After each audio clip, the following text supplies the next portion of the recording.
pendant la grossesse, je m'étais demandé quelle chanson j'allais lui faire écouter en premier. Et vraiment, je me suis posé beaucoup de questions. Et j'ai fini par choisir Le Jardin extraordinaire de Charles Trenet, qui était ma chanson préférée quand j'étais enfant. Et surtout parce qu'à un moment, il raconte donc il se passe plein de trucs dans le Jardin extraordinaire. La nuit, il y a des statues qui viennent danser sur la pelouse, il y a des canards qui parlent anglais. Et à la fin, il dit pour ceux qui veulent savoir où le jardin se trouve, vous le voyez au cœur de ma chanson. J'y vole parfois quand un chagrin m'éprouve. Il suffit pour ça d'un peu d'imagination.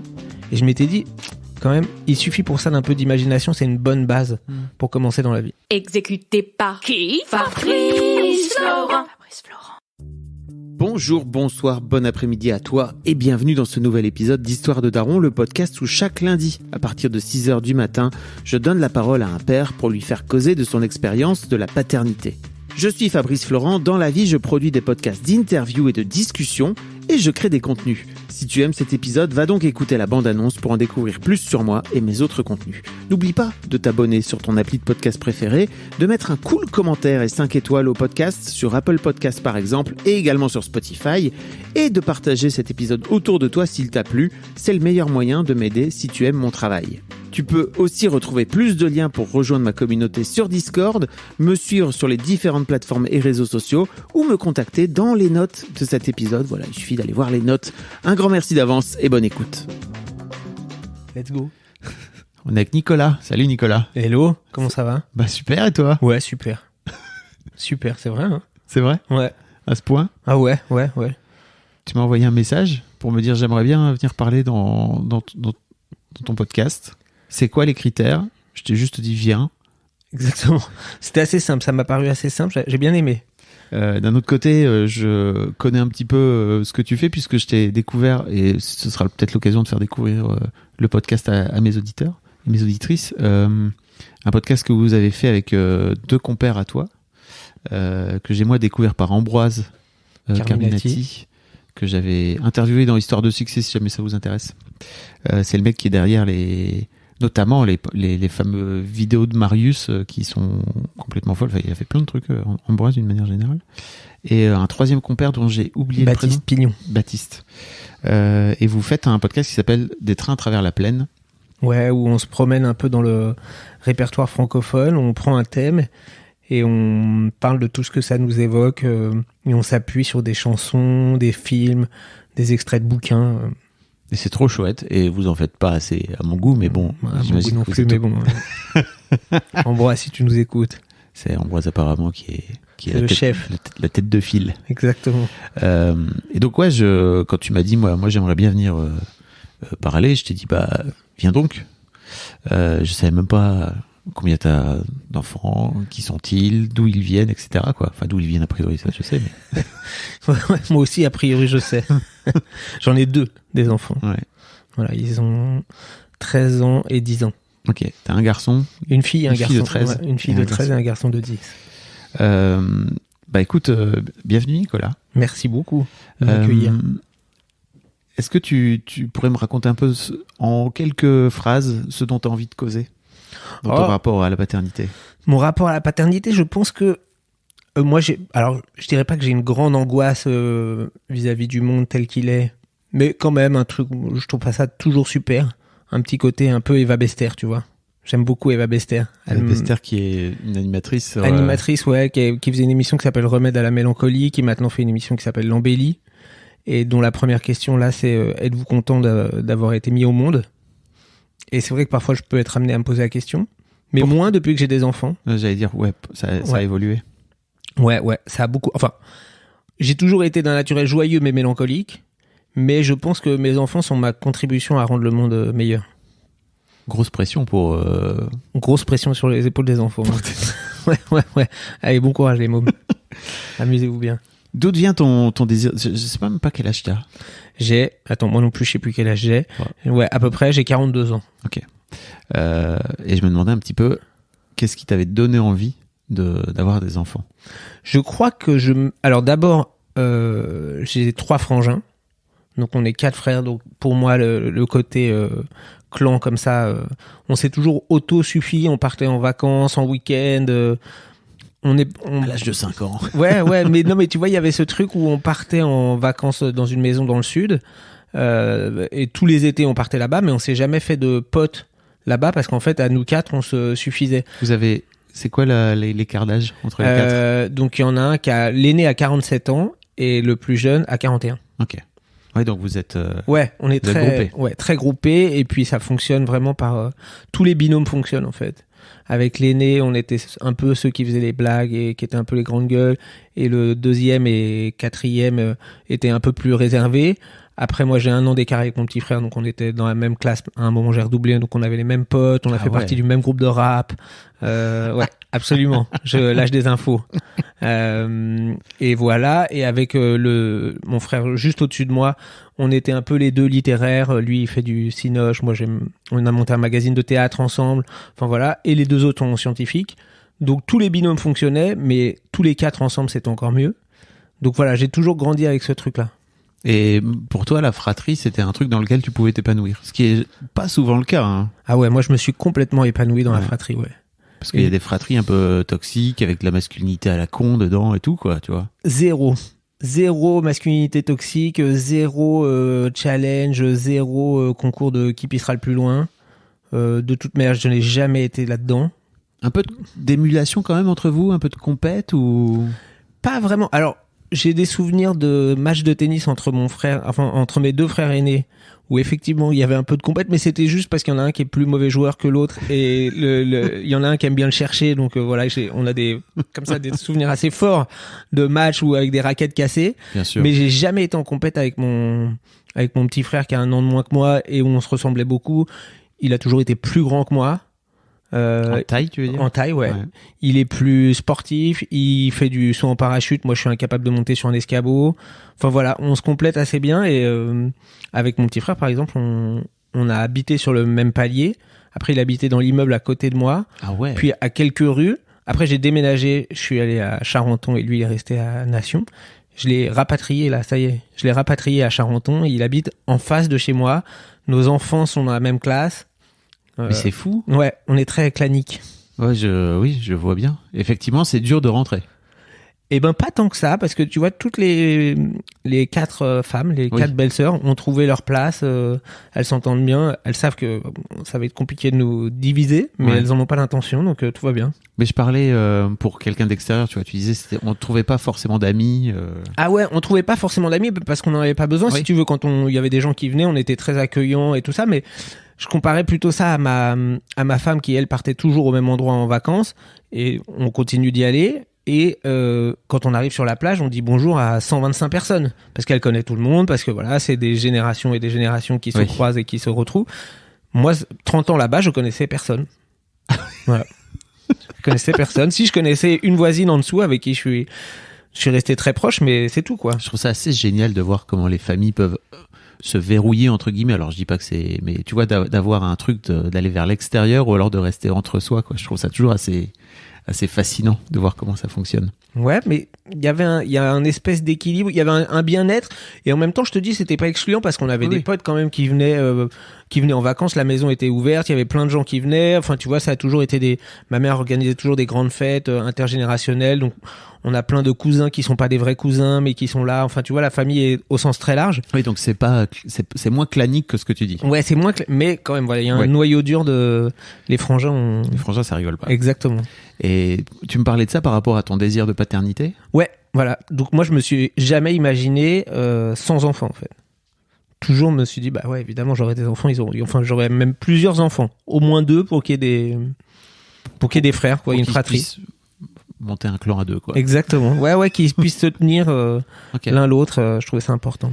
Et comment t'as progressé vers ce but-là en grandissant ? C'était vraiment un truc que t'avais en tête et qui était... Je me suis jamais vraiment posé la question parce qu'en plus, on forme avec mon épouse. J'aime bien dire ce mot, épouse. Et puis c'est ton épouse. Ouais, c'est mon épouse à moi. Elle est à moi. Voilà, c'est ma gonzesse. Ma gonzesse. On est ensemble depuis qu'on a 18 ans. Voilà. Donc tu vois la question. Ça me parle, tu sais. Ouais, je sais ça. Et du coup, voilà, on s'est pas vraiment posé la question, c'est-à-dire qu'à un moment, elle est tombée enceinte. Voilà, c'était bien. Vous n'êtes pas posé la question ? On s'est pas posé la question. Ça n'a jamais été une question de votre couple ? Non. Elle est tombée enceinte, on a dit, ah bah super. Waouh.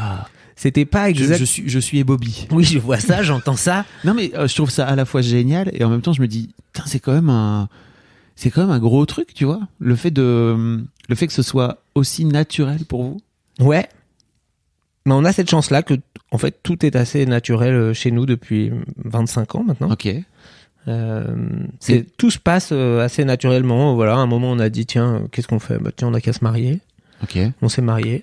Mais je veux dire, il y a un moment donné où elle se contraceptait, où tu te contraceptais, enfin, il y avait de la contraception et oui, vous avez puis à un moment, décidé d'arrêter. On a décidé d'arrêter, mais plus pour des, si mon souvenir est bon, pour des questions. C'était elle qui prenait la pilule et c'était un peu, tu vois, un peu contraignant et tout ça. Enfin, c'était un truc qui lui convenait plus trop, donc elle a arrêté, et voilà. Mais on s'est pas dit, tiens, il faut qu'on essaye. Ouais. Et donc, voilà, elle est tombée enceinte assez rapidement. C'était pas exactement le bon moment, je crois, parce qu'elle devait commencer à un job, un boulot ou quelque chose comme ça. Donc, il me semble comme ça qu'on s'est dit, tiens, c'est pas. Ouf. Allez. Voilà, tout simplement. Mais comment dire, dans ta tête aussi, tu vois, c'est trop intéressant vraiment. Et je me dis juste, dans ta tête, tu t'es jamais dit, ok, enfin, pour moi, il y a une question vraiment folle de. C'est naturel de faire des enfants avec cette femme et ça fait partie du truc, quoi. Ah ouais. Okay. Ouais. Mais t'avais un désir quand même. Ah, j'avais un désir d'enfant, mais pas un truc de me dire il me faut un enfant tout de suite. Oui. Tu vois, j'avais 29 ans, je crois, quelque chose comme ça. Donc tu vois, enfin, il y avait pas un truc pressant. C'est arrivé et par contre c'était pareil. La paternité était complètement naturelle tout de suite. Waouh. Ok. Comment s'est passée cette grossesse pour toi? Pour moi, pour ma femme, c'était autre chose, mais pour moi, je te rappelle qu'on est dans l'histoire de Daron. Hein. Ouais, c'est vrai. Non, pour moi, très bien. Ouais, j'ai pas de. Enfin, si parce que il y a eu des histoires de rétention d'eau et tout ça, donc c'était un peu compliqué pour elle, donc c'était un peu lourd physiquement. Mais à côté de ça, moi, j'attendais ça avec plaisir. Je sais juste qu'on a déménagé juste avant d'apprendre que ma femme était enceinte, et je m'étais dit, ah cool, je vais avoir un bureau. Et que finalement, comme on a appris qu'elle était enceinte, j'avais plus de bureau. Voilà, c'est tout. Le bureau est passé à la trappe. Voilà, exactement. Le bureau est passé à la trappe. Et tu disais que c'était pas simple pour elle? Ouais, ça a pas été simple physiquement. Oui. Pas moralement et pas tout. Moralement, je crois pas. Et puis surtout, de toute manière, dès que notre fille est arrivée, ok, c'est cool. Ça va être cool. Comment s'est passé l'accouchement pour toi? J'ai l'impression que c'est tellement fluide pour toi. Ah ouais, mais je crois pas réinventer. Hein. Je crois pas que ça soit une mythologie personnelle. J'ai l'impression vraiment, enfin, mon souvenir est comme ça. Et l'accouchement, c'était assez facile aussi. Enfin, ça a duré longtemps. La journée a duré, enfin, le travail a duré longtemps, près de 12 heures. Donc voilà, mais je me rappelle juste avoir envoyé un texto à ma mère et regretter tout de suite parce que je me dis elle va venir à l'hôpital, elle va attendre toute la journée derrière la porte, ça va être long. C'est pas un conseil qu'on peut donner. Voilà, non. De manière générale. Voilà, c'était genre pas les débuts de Facebook, mais tu vois, c'était en 2009, donc ça faisait pas très longtemps. Donc on avait tendance à mettre beaucoup de trucs. Ah oui. On maîtrisait pas, donc je crois que ma femme a dû mettre un statut et tout, donc on commençait à avoir plein de messages de où t'en es, qu'est-ce que tu fais, nanana. Ça c'était un peu l'angoisse. Voilà. Mais après, moi j'attendais, j'étais assez serein. Et après, non, j'ai juste le souvenir qu'effectivement on a eu du temps à avoir une chambre. Ouais. Donc ma femme est restée quelques douzaines d'heures assise sur la table d'accouchement, que c'était pas très confortable après la naissance. Ah oui, ok. Voilà, ouais, après la naissance. Non mais tu vas trop vite, moi je veux parler de la naissance. Ouais. Mais tu te souviens de ça en tout cas? Ouais, je me souviens de ça, je me souviens parce que j'ai une photo où j'ai ma fille dans les bras et je dors oui. Comme ça, je m'endors à moitié, on a l'impression qu'elle va tomber parce que la photo est prise comme ça. On a tous plus ou moins cette photo-là. Voilà. Mais et alors l'accouchement en soi, voilà un truc. Après, elle est arrivée, il a fallu s'en occuper assez rapidement. Ils l'ont prise parce que elle avait avalé du liquide amniotique. Ok. Oui. Et puis ils sont revenus en nous disant elle a un petit problème à la hanche. On savait pas ce que c'était. Moi, j'étais un peu au radar quand même parce que en fait, j'ai besoin de beaucoup de sommeil, donc voilà. Là, j'étais un peu au radar. Et on est allé... ils m'ont emmené, et ils m'ont dit... ils lui ont mis un linge d'abduction, parce qu'elle avait les hanches un peu luxées. Et voilà, ils m'ont dit, voilà, faut lui mettre le pyjama. J'étais d'accord, et je m'attendais à regarder comment on faisait pour mettre un pyjama. Ils m'ont dit, non, mais c'est vous qui allez le faire. Je dis, ah bon, voilà. Et donc, j'ai mis son pyjama, et voilà. Tu t'es lancé dedans. Je me suis lancé dedans, et après, on allait se promener un peu dans les couloirs. Je lui ai expliqué que Sarkozy était président, mais que c'est pas grave, ça allait passer. Comment se passe la rencontre avec ta fille, justement? Il y a un truc, ouais, je me suis tout de suite senti père. Parce que alors, j'étais le premier de mes potes à avoir un enfant dans ma bande. 29 ans à Paris, c'est un peu tôt, on peut le dire. Exactement, 29 ans, Alors, c'est la moyenne nationale. Ouais. Faut le savoir. Mais à Paris, globalement, en général, en dehors de Paris, c'est un peu plus tôt. Et dans Paris, c'est souvent plutôt entre 35 et 40, quoi. Et ben voilà. Donc, moi, effectivement, j'étais un peu comme ça. Et alors après, j'ai découvert j'ai des potes pour qui ça n'a pas été immédiat. Le sentiment de paternité. Ah bah oui. Donc, j'ai découvert à ce moment-là, en fait, que ça pouvait ne pas être un lien immédiat. Moi, j'ai tout de suite eu l'impression de basculer dans une espèce de dimension parallèle où ça serait exactement la même chose à 1 ou 2 millimètres près. Voilà, il y avait un truc, un point de vue qui changeait. Mais de pas grand chose, c'est la même vie qu'avant, mais avec aussi, et alors ça, j'exagère parce que j'avais une pote pour du magazine pour lequel je bossais qui avait eu son premier enfant 1 mois avant moi, et qui m'avait dit, tu vas voir, c'est assez ouf, tu ressens immédiatement un amour infini et une boule d'angoisse. Et j'ai dit, ah oui, ça je vois. Parce que je me suis tout de suite dit, ah waouh, dans quoi je l'ai foutu. À ce point?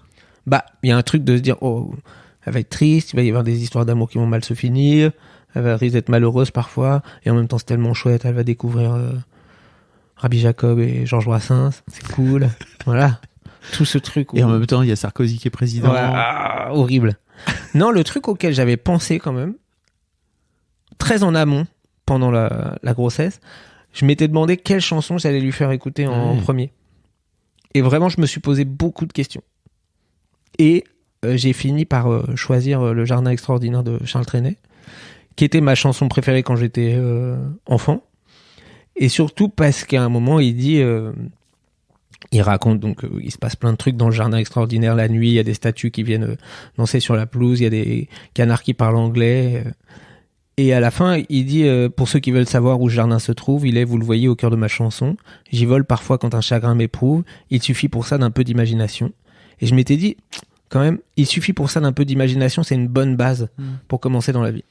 Donc j'ai attendu d'être rentré à la maison, j'ai pas mis de chansons dans la voiture, de rien du tout. J'ai attendu pour que ça soit la première chanson qu'elle écoute en arrivant à la maison.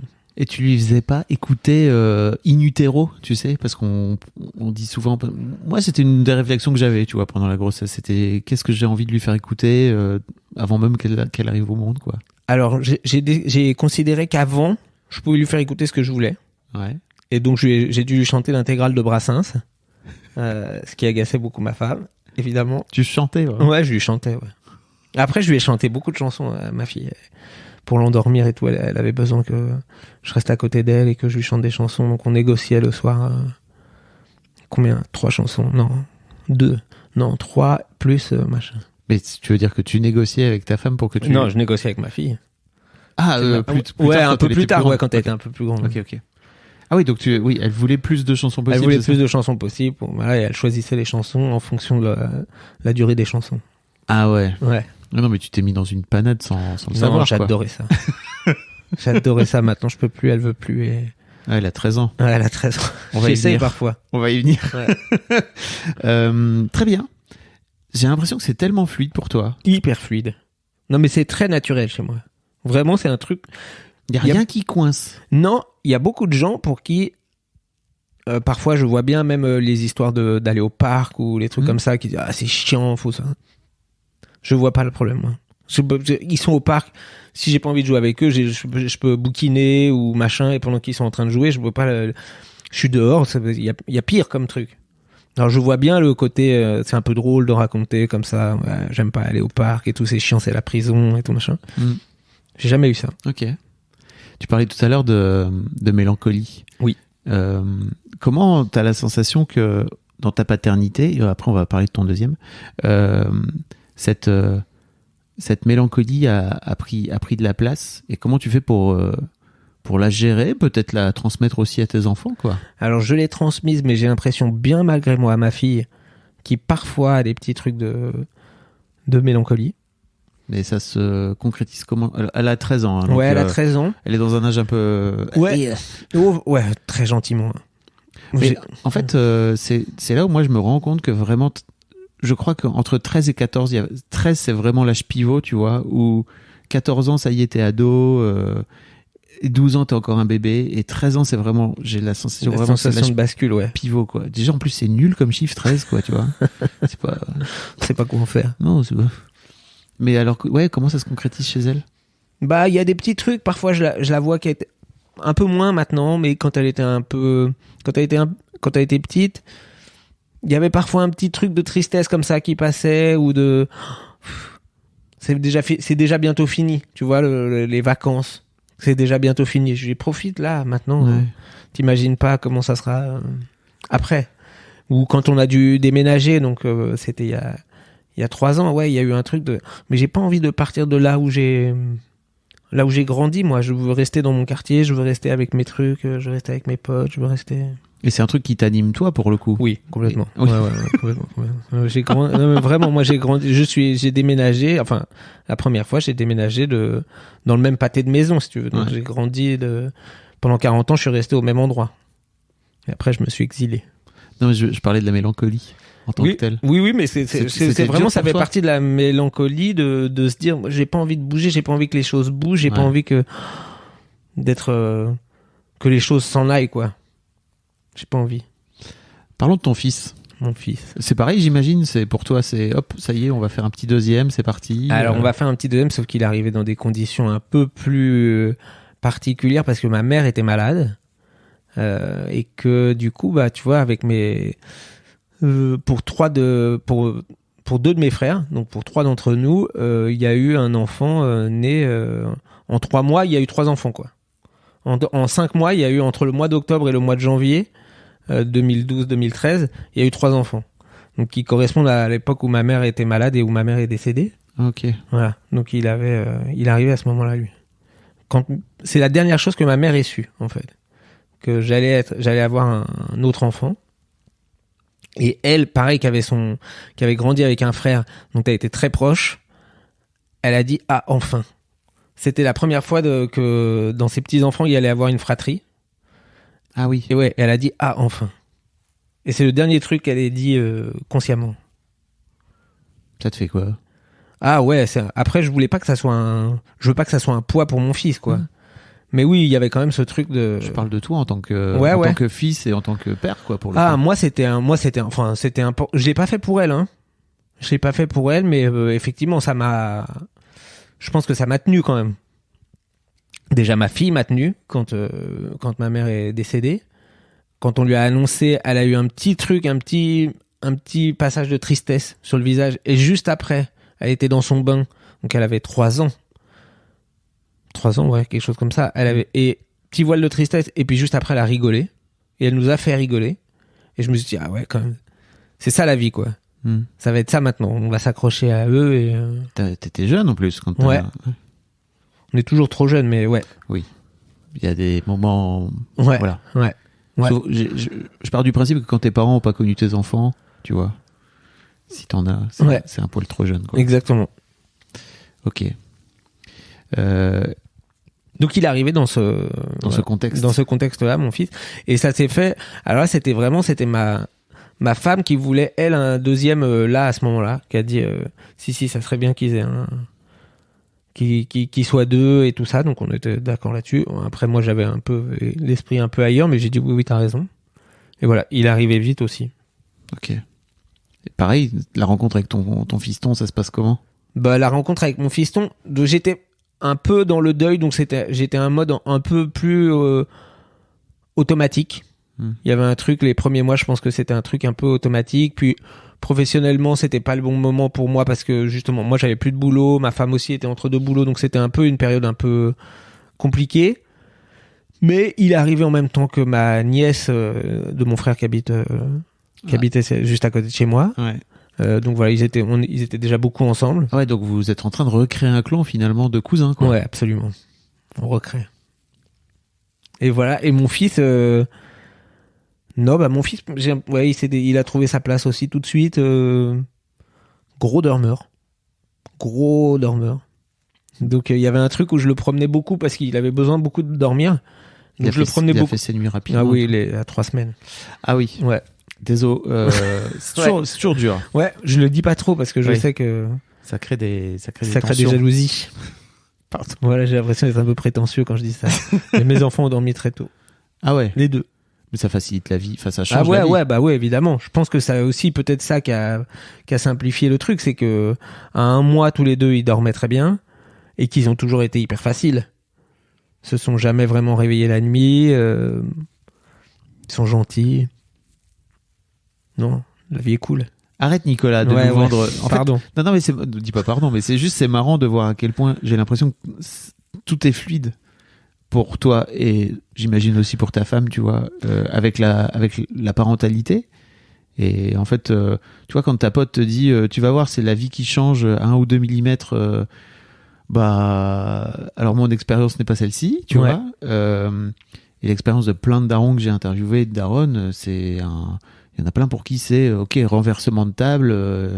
Je sais bien. On met tout à zéro et on commence, quoi. Tu vois, le fait qu'elle et que toi t'aies cette sensation-là aussi, tu vas te dire, c'est la même vie, mais en fait 1 ou 2 millimètres à côté. Je suis là, 1 ou 2 millimètres à côté et en mieux, en plus. Ouais.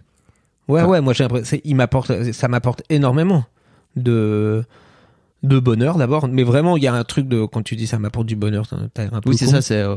Mais en fait c'est une source de joie et de les voir se marrer, de les voir chantonner un truc, de les voir reconnaître Brassens quand il passe à la radio. Je me dis j'ai réussi un truc. De les entendre chantonner les Beatles, je me dis allez c'est bon là, j'ai gagné. Et puis de les voir grandir et d'avoir leur propre personnalité et tout ça. Enfin je me sens bien avec eux, quoi. C'est quoi la chanson que t'as fait écouter à ton fils en Prams ?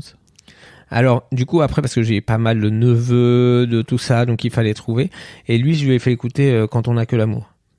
Ok. Et je pense que ça joue parce que c'est un grand sentimental. Il y a besoin beaucoup d'affection, d'être rassuré. Il vient se lever comme ça. Il est toujours, encore maintenant, il a 10 ans et il reste un peu comme ça. Il sait trouver sa bonne place, son truc comme ça pour.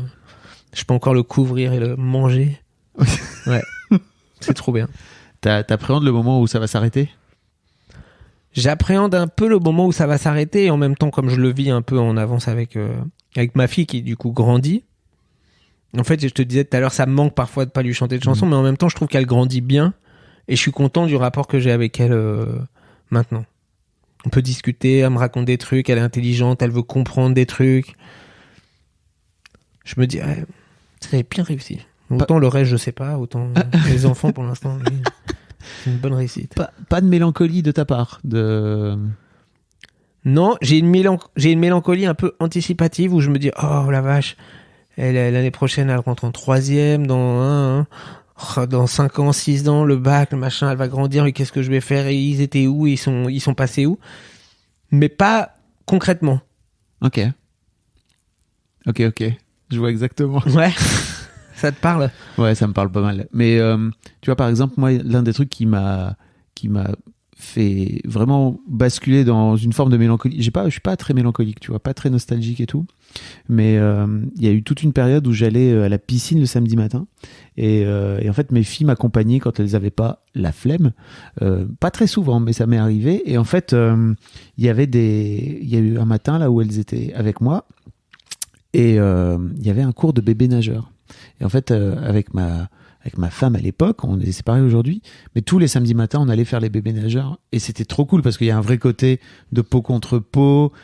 Tu leur apprends à sauter dans la flotte, à pas avoir peur de l'eau, etc.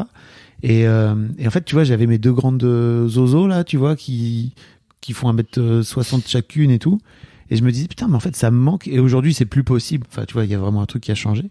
Et c'est, enfin, je sais pas, j'ai eu un vrai élan de mélancolie de, En fait, ça, c'est un truc que je vivrai plus jamais, quoi, tu vois, avec elle. Mais ça, je vois. Ah ouais, alors moi, c'est pas un truc... C'est marrant parce que j'étais... Je te disais oui, pareil, jusqu'au moment où t'as dit avec elle. C'est-à-dire que moi, j'ai le truc de me dire, oh, j'aurai plus jamais de bébé.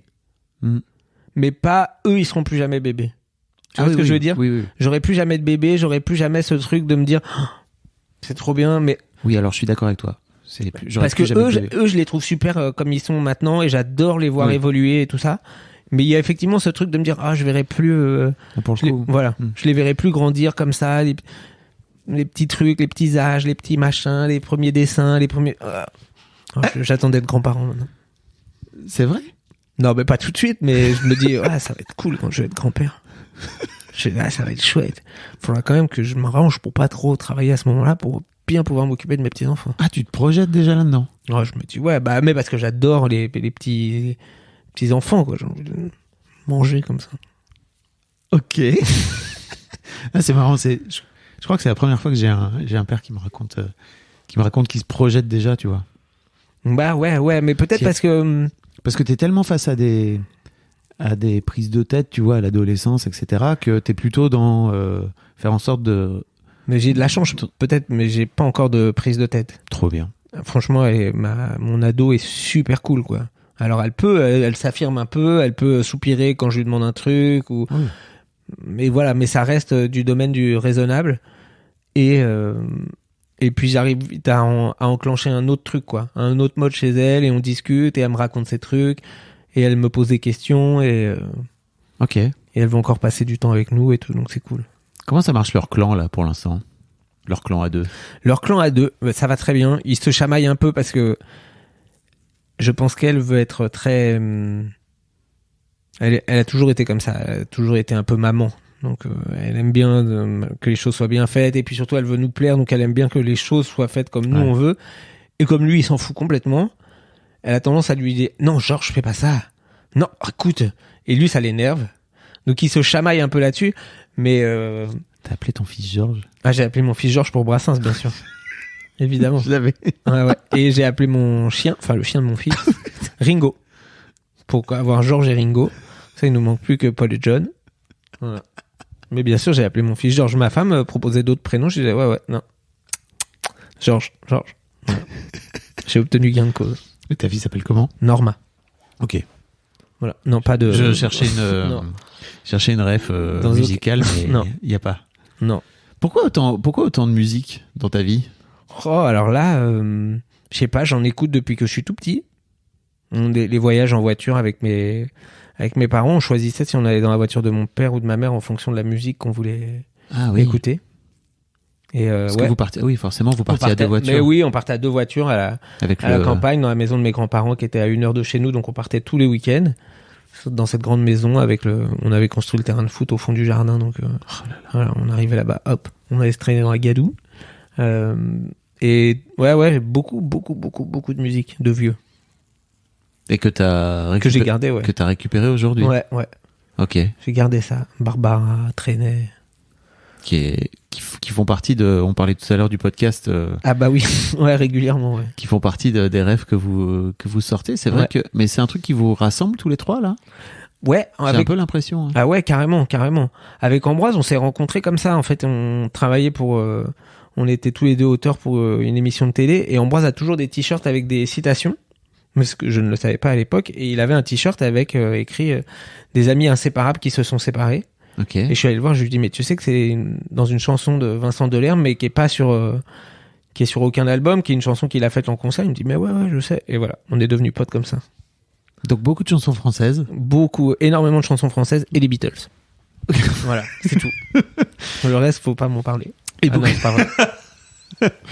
Et beaucoup de chansons à texte aussi. Ah ouais, beaucoup de textes, ouais. Ok. Beaucoup de beaucoup de textes, beaucoup de mélancolie dans les chansons, de trucs comme ça, ouais. Comment tu t'arrives à gérer tout à l'heure, juste avant qu'on démarre, tu disais que tu avais été journaliste d'abord et que aujourd'hui t'écris plutôt de la fiction. Ouais.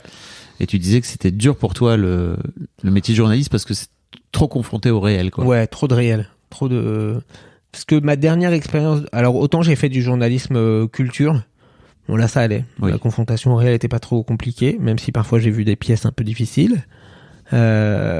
Autant le dernier média pour lequel j'ai travaillé, qui était un média super qui s'appelait Monkey, où on décryptait l'actualité en 3 minutes. On donnait les clés, on prenait un aspect de l'actualité, on donnait les clés autour de ça pour que les gens puissent comprendre après l'actualité. Mais tous les jours, on se confrontait quand même à un truc de c'est des enculés. Donc il y a ça, et parce qu'en fait, les autres, c'est l'enculé. Et j'ai dit, pénible. Pas fait pour ça, moi. Donc je préfère écrire des histoires d'amour, même si elles se finissent pas bien, même s'il y a un peu de mélancolie, je préfère écrire des trucs un peu plus doux. Comment tu appréhendes la confrontation du réel de tes enfants ? Écoute, ils y ont été confrontés finalement assez tôt, tu vois, parce que mon fils, avant même sa naissance, il a perdu sa grand-mère. Et ma fille, elle avait 2 ans et demi, elle a très bien compris de quoi il s'agissait. Et puis... Mais ça, c'est la mort finalement, tu vois. Ouais. C'est pas... Oh bah ça fait partie du réel quand même, hein. Mais ça fait partie de la vie. Oui. Ce que je veux dire, c'est que, en fait, dans un monde idéal, où tout irait bien, où tout irait bien, ouais. c'est-à-dire vraiment, dans un monde idéal où tout irait bien pour toi par rapport à tes valeurs, etc., plutôt de gauche, si j'ai bien compris. Je confirme. Il y aurait forcément la mort à un moment donné. Ok. Ce qui est pas, pour moi, c'est pas vraiment le réel, ça. Certes, tu vois, je comprends que ce soit la vie, et que ce soit la mort, et qu'en fait, c'est dur d'appréhender la mort, le deuil. Mais tu vois, c'est pas la même chose que, ok, Sarkozy est président, quoi. Ce qui... Non, ce qui est non. je me demande ce qui est le pire, quand même. Entre la mort et Sarkozy. Difficile de choisir. Non, mais tu vois ce que je veux dire, ta fille, elle a 13 ans, c'est une fille qui vit dans un monde, dans une société patriarcale. Carrément. Moi, je vois exactement, j'ai 2 filles aussi, ce qu'elles se prennent dans la tronche sans même l'avoir jamais demandé, tu vois. Ouais. Ça fait partie d'une vraie confrontation au réel, ça, pour moi. Oui, t'as raison. Et même plein d'autres petits détails de rupture amoureuse ou de trucs comme ça. Là, je pense à ça parce qu'elle en a vécu il n'y a pas très longtemps. Pipou. Ouais. Bah, moi, je l'enviais un peu. C'est la chance.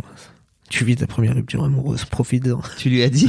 Non, je crois que je lui ai dit, mais pas tout de suite quand même. D'abord, j'ai été consolant et après, j'ai dit, tu peux m'en parler parce que quand même, j'adore ça, les ruptures amoureuses. J'en ai pas connu beaucoup, mais vraiment, c'est ma passion. Oui, parce que... Ah oui. 18 ans. Ouais. Mais du coup, j'imagine, hein, j'idéalise un peu ça. Et non, j'essaye de les confronter à la réalité, mais en leur disant, enfin, je sais j'ai souvent eu ce débat avec la sœur de ma femme qui disait, il faut que ta fille, elle s'endurcisse un peu, il faut qu'elle soit, et je disais, non, moi je préfère qu'elle soit gentille et bienveillante, et je suis sûr qu'elle s'en sortira comme ça. Même si elle pouvait être un peu naïve ou voilà, comme ça, un peu candide. Je préfère ça, en fait. Je préfère qu'elle appréhende le monde comme ça, en se disant, ça va être beau, les gens vont être gentils, plutôt qu'en imaginant le pire ou tout ce qui pourrait lui arriver, parce que je me dis, en fait, si t'imagines pas que ça peut être beau, ça pourra jamais l'être. Il faut commencer par l'imaginer pour pouvoir le construire. Mon fils est plus, voilà, il a beaucoup d'angoisse et de trucs comme ça. Donc lui, j'essaie de l'apaiser en lui disant que tout va bien se passer et que surtout, il y a un clan autour de lui. Le clan. Qui va le protéger. Il y a une bulle de bienveillance et de. C'est quoi les angoisses de ton fils à 10 ans? Je sais, il les formule pas encore exactement, mais je pense qu'il a peur de plein de trucs. Il a peur de. Par exemple, quand on met un mot pour la maîtresse pour lui souhaiter bonne année, il va pas le montrer parce que c'est pas important, il a pas envie de la déranger. Il a pas envie de déranger les gens, il a pas envie que les gens ne l'aiment pas. Alors que lui ne se prive pas pour, dès que des gens sont sortis de chez nous dire « Ok, on peut faire une critique sur machin. » Et c'est le premier truc qu'il dit alors qu'il les adore. Mais on peut faire une critique sur machin. Non. Et il développe. Mais lui, on lui explique, tu vois, toi, ça te dérange pas, c'est pas parce que tu les critiques, tu trouves des critiques que tu n'aimes pas les gens. Mais lui, il ne supporte pas l'idée qu'on puisse émettre une critique sur lui ou qu'on puisse émettre un petit doute comme ça sur lui. Et bon courage. Et comment tu le vis, toi, en tant que parent? T'as envie de l'aider? C'est dur d'aider tes gamins à faire ça. Ouais, c'est très dur de l'aider à faire ça. Bon courage, quoi, tu vois. Non, prendre des portes dans la gueule. Voilà, non, mais je lui dis, mais c'est pas grave. En fait, tu vois, j'essaye de le soulager, j'essaye de le raisonner. Je vois bien que pour l'instant, j'ai pas beaucoup d'influence, mais j'essaie de faire en sorte qu'il se sente bien là où il est, en fait. Donc. Et c'est dur pour toi quand tu vois ton fils souffrir, par exemple, de ses angoisses? Ah ouais, ça, mais c'est insupportable. Je peux pas les voir. Je peux pas les voir souffrir, ouais. Ça me. Sauf une rupture amoureuse. Je trouve ça chouette quand même. Ouais, ça quand même. Je me dis, Pourquoi tu fantasmes la rupture comme ça? Bah non, mais il y a un truc où tu vis intensément les choses, où t'as l'impression que vraiment c'est la fin du monde, que tu vas mourir, que comment je vais faire et tout. Et après, tu t'aperçois que c'est pas vrai, en fait. Après, tu t'aperçois que tu survis. Donc, c'est la première fois, quand même, que quand tu ressens ça, c'est peut-être la seule fois de ta vie où tu vas vraiment avoir ce sentiment-là. Après, tu te dis, non, en fait, on s'en remet, on oublie. C'est décevant. Ça se passe bien avec ta femme? Ouais. Vous êtes en train de préparer votre future rupture amoureuse et toi, tu te dis, ok, allez, ouais, je me prépare. Ça va être super parce que là, vraiment, ça fait. Vraiment, je vais en chier. Hein. Combien de temps? 25 ans. Ouais, allez. Ouais, non, ça se passe bien pour l'instant. Ouais. Désespérément bien. C'est quoi les sujets dont tu aurais aimé parler? Les sujets dont j'aurais aimé parler? Ouais, en rapport avec ta paternité. En rapport avec. Moi, je réfléchis, hein. Par mes enfants, à part le fait que mon fils a eu un chien, et qu'on a beaucoup pleuré tous les deux. Pourquoi? Parce que lui, son rêve, enfin depuis qu'il a, je pense, 3 ans, moi j'avais très peur des chiens quand j'étais petit, mais lui, depuis qu'il a 3 ans, on s'arrête dans la rue pour caresser tous les chiens, demander si on peut les caresser, demander le nom, l'âge, la race, donc il les reconnaît. Quand on a déménagé, les premières personnes qu'on a rencontrées, comme on arrivait en période de confinement en plus, c'était des propriétaires de chiens. C'est les premiers amis qu'on s'est fait, c'était comme ça, c'était grâce à mon fils. Et puis pour ses 10 ans, on s'est dit, allez, on va lui offrir un chien, ça va aussi, ça va apaiser ses angoisses et tout ça. Et quand on est allé chercher le chien, je savais qu'en fait ça allait être fou pour lui, quoi. On lui a pas dit, on lui a fait la surprise. Ah oui. Et ouais, il s'est mis à pleurer, moi je pleurais aussi. Oh. C'était trop bien. Pourquoi tu pleurais? Je pleurais parce que il est bouleversé. Il est... moi pareil. Quand ils sont bouleversés, je suis bouleversé, moi. Mais enfin, je pleure devant Hook, hein, donc je pleure facilement. Ouais, t'as gardé ton âme d'enfant, quoi. Ah ouais, fort. Ok. On regarde Hook ensemble régulièrement et je pleure à chaque fois. Et j'aime bien leur transmettre des trucs comme ça. Comme quoi? Comme des films que j'ai aimés, ou des trucs qui m'ont touché. J'aime bien voir, il y a ce film documentaire de Vincent Delerme qui s'appelle Je ne sais pas si c'est tout le monde. Oui. Où il se pose la question de savoir est-ce que ce qui me touche, ça touche d'autres gens pareil. J'aime bien savoir ça, moi. Et puis, pareil, là, dans une chanson, il dit et retrouver 20 ans après, dans notre enfant, les mêmes alarmes pour les choses qui nous alarmaient. J'aime bien ça, retrouver des trucs et me dire ça aussi ça me touchait, ça.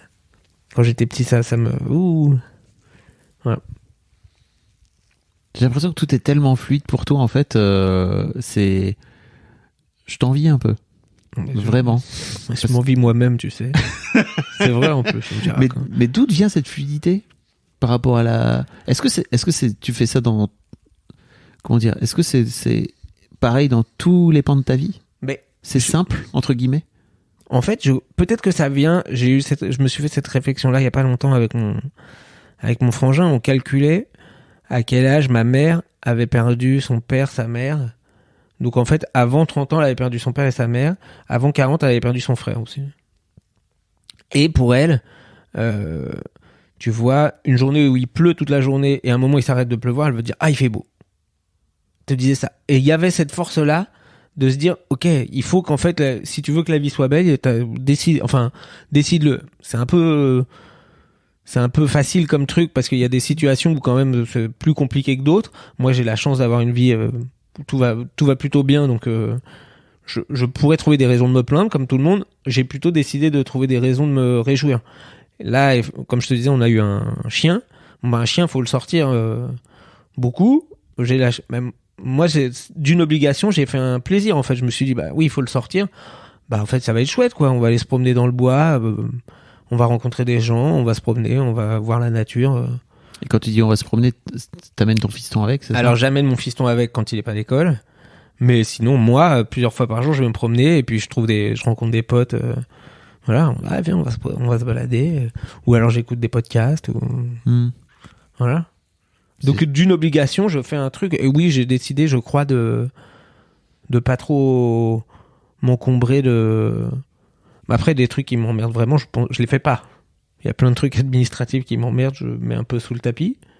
Mais tôt ou tard, tu vas te rattraper. Tôt ou tard, ça me rattrape déjà. Et régulièrement, je suis rattrapé et j'apprends pas assez de mes erreurs. Mais il y a plein de trucs où, comme je te disais tout à l'heure, le coup du parc, en fait. Pour les enfants, c'est chiant. Non, c'est pas chiant, c'est cool. Ou d'aller promener son fils en poussette, ou même quand il se réveillait un peu tôt le matin, de se dire, ouais, c'est chiant, les enfants, ça se réveille tôt le matin. Je dis, franchement, excuse-moi. Tu te réveilles et t'as ton fils qui te sourit, ou tu lui donnes son biberon, ou c'est cool. Ou donner le bain. Ces enfants, je trouve ça trop bien, moi. Quand ma fille est arrivée, mais même un peu avant, j'ai signé un contrat pour un site de musique, et je leur ai juste dit, moi je vais être papa, je vous préviens, je fais pas des horaires à rallonge, je veux être là pour pouvoir donner le bain. Et comme je suis tombé sur la meilleure DRH du monde, elle m'a dit, ouais, je te comprends.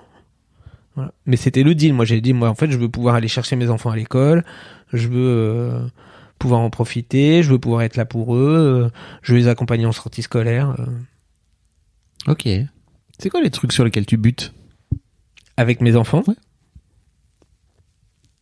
J'en vois pas trop pour l'instant. Waouh. Ouais. Le mec. Non, mais c'est vrai. Mais parce que. Mais trop bien. Ouais. Après, il y a certains trucs sur lesquels je suis un peu.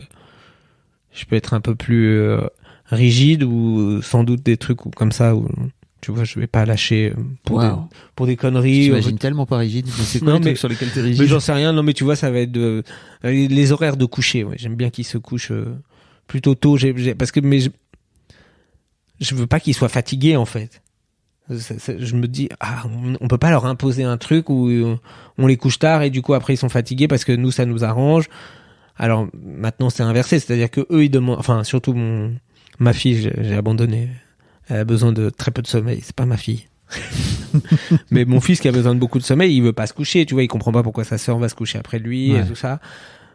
Et moi je sais qu'en fait lui il a besoin de bien dormir pour être en forme le lendemain et tout ça. Donc ça je peux être un peu rigide sur les horaires de coucher.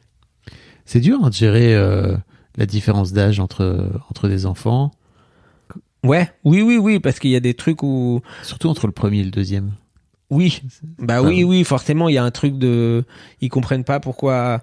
Et ma fille, parfois, ne comprend pas pourquoi son frère a le droit de faire des trucs qu'elle-même n'avait pas le droit de faire à cet âge-là.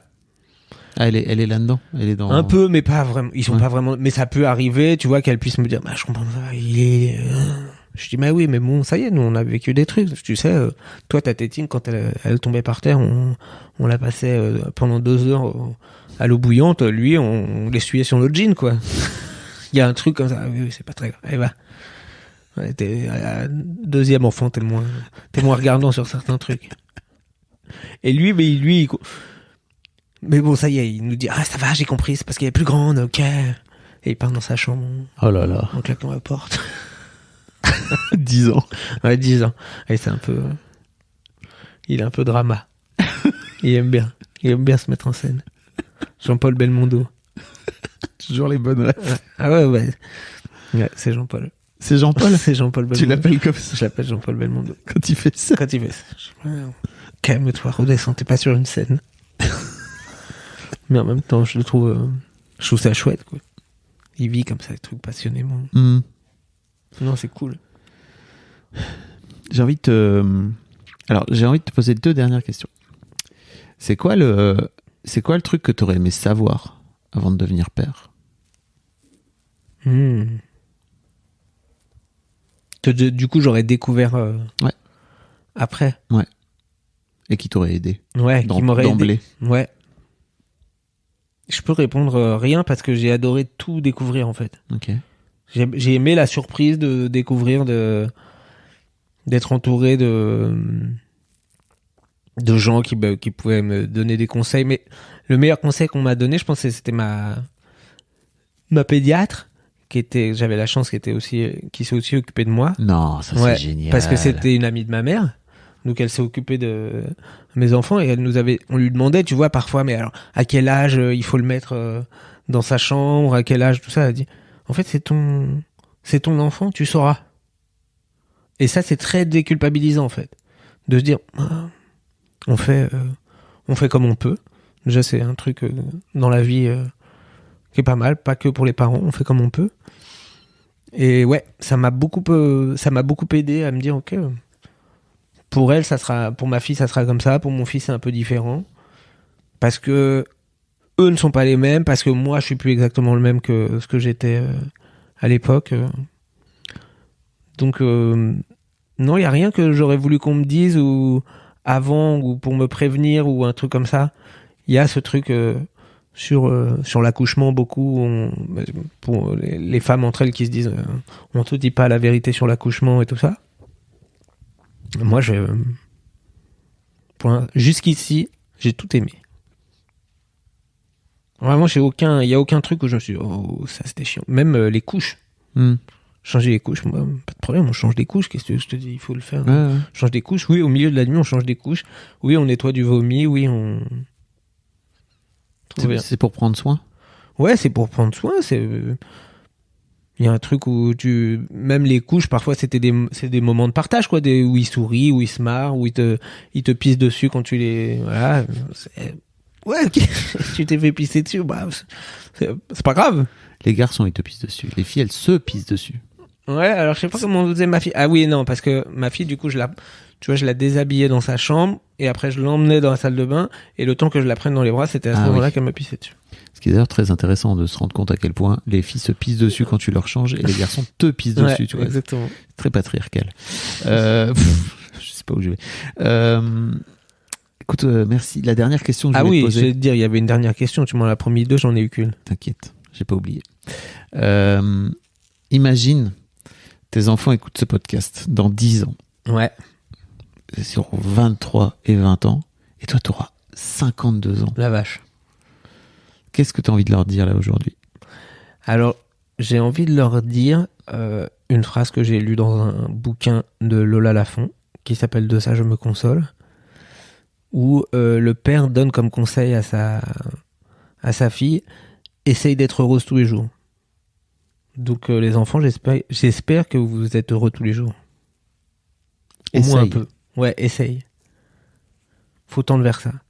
Tu m'as pas beaucoup parlé de ton papa. Je pense à ça. Ah oui, je t'ai pas beaucoup parlé. Alors c'est vrai, il est toujours là. Il a 93 ans. Ouais. Il a 93 ans, il nous a eu tard. Et oui. Ouais, il nous a eu tard. Il a eu toute une première vie de célibataire. Voilà, mais il a rencontré ma mère assez tard. Peut-être, non, j'allais dire peut-être parce qu'il est vivant, je suis moins proche de lui. C'est vrai que j'ai tendance à être proche des morts, comme avec Brassens et tout. Oui, c'est clair. C'est vrai que j'aime bien les morts. Non, mais je pense que, oui, effectivement, j'étais plus proche de ma mère que de mon père. Mais non, il voit beaucoup. Je le vois beaucoup. Pareil, on continue de le voir, de s'occuper de lui, de passer du temps avec lui. Mais j'ai l'impression, à part le goût de la chanson française, qui m'a transmis, qui est quand même important, mais même s'il a tendance à dire que Michel Jonas fait tout le temps la même chose, par exemple, ça m'énerve. Il y a des débats. Ouais, il y a des débats. Arrête. Écoute, oui, il aime bien dire ça, c'est vraiment sa meilleure. Exactement. Il chante toujours un peu comme ça. Mais oui, il a ce truc. Je suis assez d'accord. Ouais. Bah oui, non, mais on peut dire la même chose de Brassens, par exemple. Oui, c'est vrai. Tu vois, ou de tout le monde, de n'importe qui, en fait. Delerme aussi, il chante beaucoup. Delerme, attention. Hein. Pardon, j'aime beaucoup Vincent Delerme. Mais Jonas a beaucoup. Enfin, oui, tu reconnais son truc, mais il y a quand même beaucoup de trucs différents. C'est marrant, la dernière fois, je réécoutais. Je suis tombé par hasard sur un disque que j'écoutais quand j'avais 15 ans, qui était un disque de Jonas. Et je me suis retrouvé là, et j'ai eu cette bouffée de mélancolie à me dire, oh putain, j'aurais plus jamais 15 ans. Ça, c'est dur. Et surtout, je me suis rendu compte que c'était il y a presque 30 ans. Et ça m'a foutu un coup de vieux. Et, c'est dur pour toi de vieillir? C'est dur pour moi de me dire que du coup, on se rapproche un peu de... On sait pas combien de temps il reste exactement avant la fin et qu'il y a quand même encore 2-3 trucs à faire, quoi. Comme quoi? Continuer à être heureux. À essayer. À essayer d'être heureux, ouais. Moi, pour l'instant, j'y arrive plutôt pas mal. Alors, je vais essayer de tenir ça. Non, ça, ouais, connaître mes petits-enfants. Voilà. Ce genre d'accomplissement, je vise. Et tes enfants, tu disais tout à l'heure que vous êtes en train de recréer le cercle de cousins, là. Comment ça se passe? Écoute, ils s'entendent très très bien. Mon fils est dans la même classe donc que sa cousine. C'est génial, ça va. Ouais, ils sont dans la même classe. Ils ont fait depuis la crèche jusqu'au CE1 ensemble. Ils ont fait le CE2, CM1 séparés. Là, ils se retrouvent dans la même classe. Donc, ils sont contents. Et ce qui est drôle, c'est que même mes neveux, je veux dire, du côté de ma femme, sont potes avec mes neveux du côté de mon frère parce que mon frère connaît ma belle-sœur. Ils étaient potes. Ah oui. Voilà, donc ils partent parfois en vacances ensemble. Donc, tout le monde se connaît. Donc, quand on part à la campagne et qu'il y a tout le monde qui vient, il y a tout le monde qui vient. Ça fait un peu comme un bon film français, finalement. Exactement. Avec Jean-Paul Rouve, par exemple. Voilà. Je sais pas. Ouais. Avec un truc avec Jean-Paul Roux, avec... Tu vois, moi j'aurais dit Serge Reggiani, mais c'est parce que j'ai des références de mon âge, 72 ans. Voilà. Merci beaucoup, Nicolas. Je t'en prie. Merci à toi. C'était super chouette. Tant mieux. Et puis, allez écouter ce podcast que, à titre personnel, j'adore et que je vous conseille d'écouter. Voilà. Des trains à travers la plaine et militer pour que les prochains épisodes arrivent bientôt. Oui, mais bon, ça. Ouais. Commence par militer, toi. Ouais, mais je milite, mais je pense que si tout le monde s'y met, on va y arriver. Merci bien, c'était cool. Un grand merci à vous d'avoir écouté jusqu'au bout. Pensez à rejoindre le serveur Discord pour venir commenter avec le reste de ma commu. Je vous trouverai tous les liens dans les notes de cet épisode. Et si mon travail vous plaît, je vous rappelle que vous pouvez m'offrir en échange un peu de sérénité en vous abonnant à mon Patreon ou en m'envoyant de l'argent en vous munissant de votre CB. Vous trouverez tous les liens dans les notes de cet épisode également. Bonne fin de journée et j'espère à très bientôt pour un nouvel épisode de podcast.